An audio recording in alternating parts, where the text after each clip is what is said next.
So there's this video online that has many people upset for what looks like an arrest of an 8-year-old boy who allegedly stole a bag of chips in upstate New York.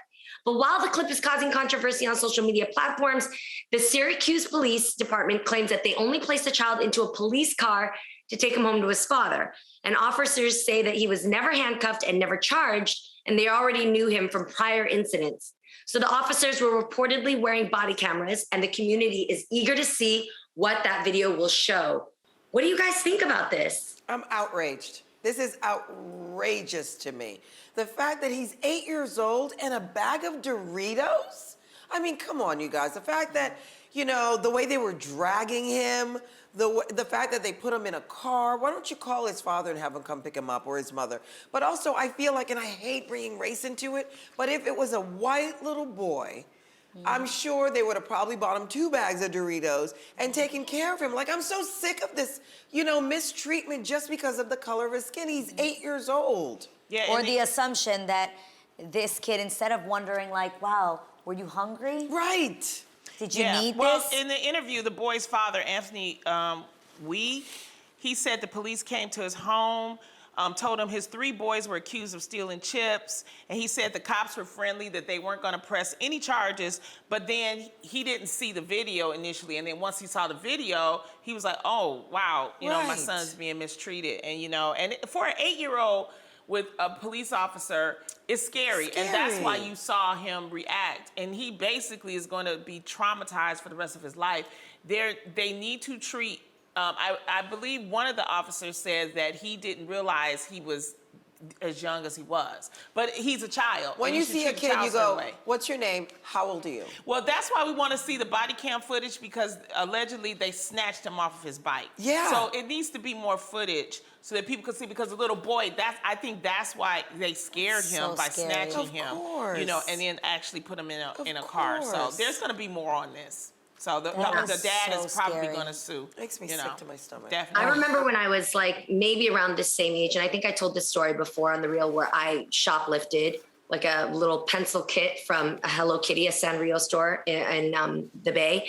And I remember how terrified I was getting caught, getting taken to the back. The manager was there. They made me call my mom. I had to come into the unit and pick me up, and then we had to go to the mall department security in order to like fill out paperwork, and we talked about juvenile hall if I was going to get pressed charges. It was so serious. Just that alone traumatized me for life. Like I knew how serious shoplifting was just from that experience. So I can't imagine being hauled off with policemen. And I have to agree with you, Garcelle. I mean, that didn't happen to me. I was never handcuffed or not even close to police taking me into a car or upholding with me without my parents there. So I think that was a right that a child should always have. The parent is there first before authorities. Yeah, he was not handcuffed. He was put in the back, but we just need to see more of it. So up next, a YouTube prankster accused of smashing whipped cream into the faces of unsuspecting victims has been identified by authorities as 22-year-old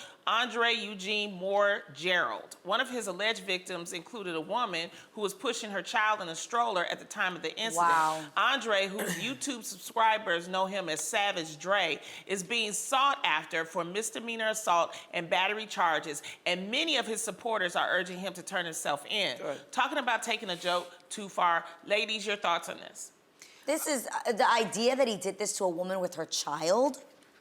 You like that's where we're at in this world. That's crossing the line. Views and just for social media like fame.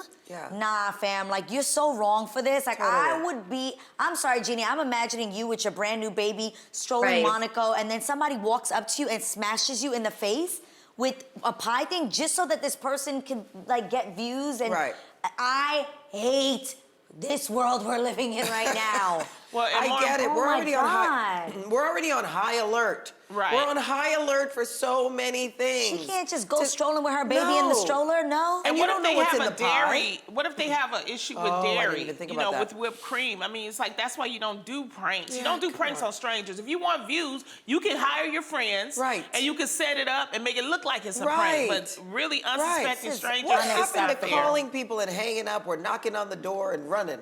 Like, what happened to those pranks? You know what I Like, mean? those pranks don't get enough views, Right. Garcelle. And that's Right. what, sadly, this whole world that we're living in is all about being instantly famous, being Instagram famous, being YouTube famous Yes. at any cost. Yes. And these trends go deep. There's trends where people are in a grocery store and then you throw something over the top. Yeah. Like they could be jars, boxes. They also take like huge tubs and cover you, and then they put one on themselves so you can't tell who did it. It's so bad, and it involves bodily harm. It involves heavy objects. People who have different reactions to things that cause fights. It's bad. People need to remember that people, you know, when you don't know somebody, you don't know what they got on them.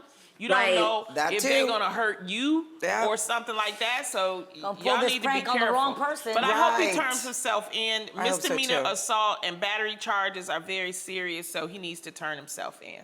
You know. I agree with that. I hope his supporters convince him. And I'm sorry, but why do I feel like the supporters should speak up or say something? Well, they have been speaking up to him Yeah. and telling him he needs to turn himself in. He really needs you to. know? You know what I mean? Like, why would you support somebody that does this, that walks up to women with their children, and like this just is so I don't know wrong to if me. a lot of his supporters knew that it was unsuspecting people. I think it might have been that they thought they it was was a set setup. up and stuff like that. And now we're finding out this guy is just doing it to strangers. It's just so wrong.